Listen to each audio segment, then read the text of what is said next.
We probably didn't need the PA for that one.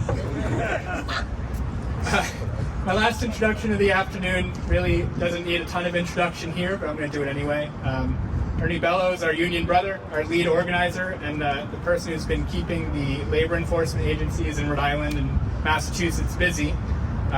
Besides working on the enforcement side of the equation, Ernie's been working with Carpenters Union to pass legislation and city ordinances like the Providence TSA reform ordinance, last year's Whistleblower Act expansion bill, and this year up the chain legislation and the wage theft bill. So, Ernie? Thanks everybody for coming out today.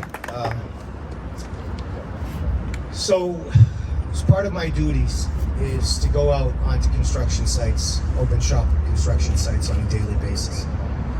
I run into workers who are afraid to speak to me because they're not sure if I'm with a government agency. They're afraid to speak to me because their employer might be around the corner.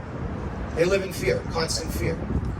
Now these are people that are they put on their tool belt, go to work, expect at the end of the week that there's going to be a paycheck there for them. Something for them to provide for their family.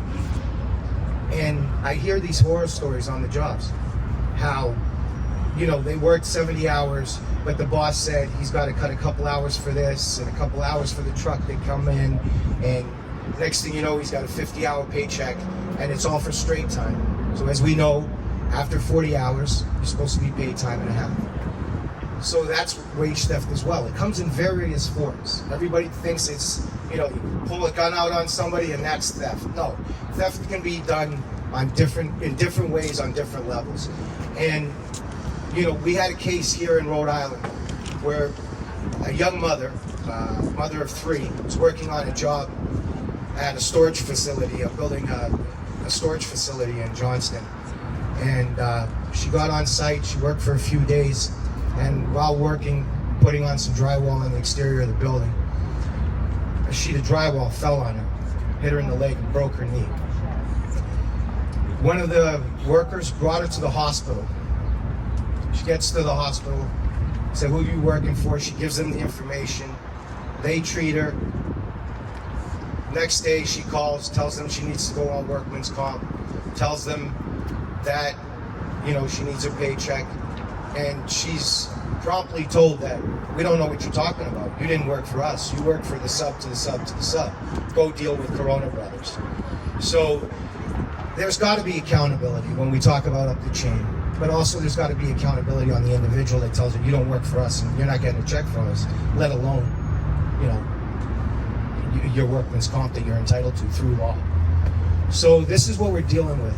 And the Attorney General can't chase them out of the state right now. As soon as they cross the border into Massachusetts or Connecticut or Vermont and New Hampshire or Texas, wherever they end up going, there's no stick for the Attorney General to go get them, bring them back and prosecute them. So these people are left without being able to provide for their families, without being able to pay for their rent, keep a roof over their children's heads. And it's a serious issue. It's an issue that every one of you carpenters should be calling your representatives and telling them that this is important to us as working families. And there has to be a change made. And it has to happen now. Because this bill has come up before and it's failed. It shouldn't fail. It should go through. It's for the better good of the community. Thank you very much. Okay, so